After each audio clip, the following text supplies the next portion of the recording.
Bismillahirrahmanirrahim. In today's video, we are going to discuss what is chair reinforcement and why do we provide that. Chair reinforcement क्या होती है या chair बार क्या होती है तो और हम इसको प्रोवाइड क्यों करते हैं ये हम आज की वीडियो में डिस्कस करेंगे। तो पहले मैं आपको दिखाता हूँ कि साइट पे चेयर reinforcement कैसे प्रोवाइड की जाती है, किस तरह की लुक आती है इसकी। वीडियो देखने के बाद हम फिर इसको डिस्कस करते हैं, इसका मैकेनिज्म देखते हैं कि और फिर मैं आपको थोड़ा सा एक्सप्लेन करता हूँ कि why do we provide that. तो वीडियो को ज़्यादा डिले नहीं करते, स्टार्ट करते हैं with the video of the site. ये जी आप देख सकते हैं चेयर बार्स प्रोवाइड की गई हैं। नीचे वाले स्टील और ऊपर वाले स्टील के दरमियान इनको चेयर बार्स कहते हैं।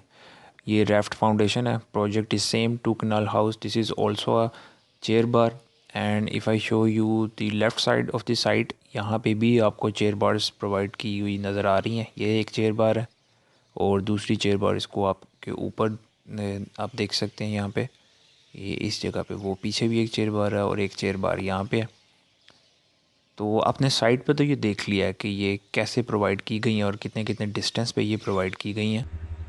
अब बात करते हैं जी कि ये क्यों प्रोवाइड की जाती हैं।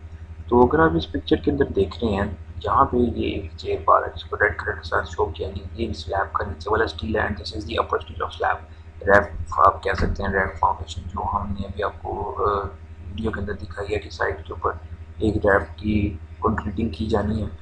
And when we are going to concrete, यहाँ पे जो सिस्टम है कंक्रीटिंग का वो मैनुअल सिस्टम है। So labour has to move on this upper steel. Labour ने इसके ऊपर घूमना फिरना है, चलना है, एक जगह से दूसरी जगह व्हील बैरो को लेके उसने कंक्रीटिंग ट्रांसफ़र करनी है। तो इस अपर स्टील के ऊपर वेट आएगा।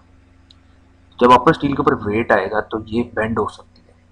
तो in order to avoid the bending of the upper steel bar we provide chair at certain distances, ताकि ये स्टील बार आपकी बेंड ना हो। दूसरी रीज़न इसकी ये है कि जब आपने कंक्रीट को पोर करना है इसके अंदर, when you are going to pour the concrete, concrete has a certain weight, concrete का वेट होता है and you don't want this steel bar to be displaced from its original position. आप नहीं चाहते कि जो स्टील बार्स हैं, जो स्टील का मैश है, ये अपनी जगह से मूव हो।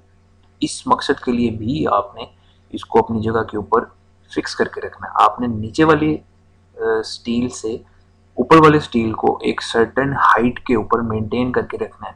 तो इस मकसद के लिए आपको ये चेयर बार्स प्रोवाइड करनी पड़ती हैं सर्टेन डिस्टेंसेस के ऊपर। वो डिस्टेंस कितना होता है, यूजुअली जो थंब रूल है वो यही है कि आप एक जगह के ऊपर खड़े हों और दूसरी जगह पे जहाँ पे बार आपने चेयर बार प्रोवाइड की है वो बेंड ना हो रही हो, या जिस जगह से बेंड हो रही हो वहाँ पे आप चेयर बार प्रोवाइड कर लेते हैं। ये एक थंब रूल है साइड का, बट आप इसका डिज़ाइन भी कर सकते हैं। तो we are not going to discuss the design of the chair bar. This video is just on why we provide chair bars and what are chair bars. So two reasons I have given you. One is that you have to maintain the height of the steel bar from the bottom steel.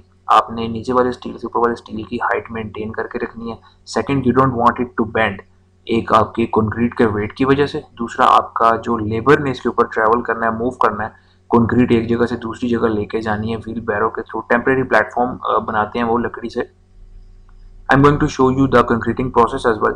Next video के अंदर जब हम concreting process देखेंगे उसके अंदर you can clearly see why we provided these chair bars. आपको पता चल जाएगा कि जब लेबर एक जगह से दूसरी जगह पे ऊपर मूव कर रहे हैं तो आपका जो अपर स्टील है उसके ऊपर लोड आता है लेकिन वो बेंड नहीं होगा।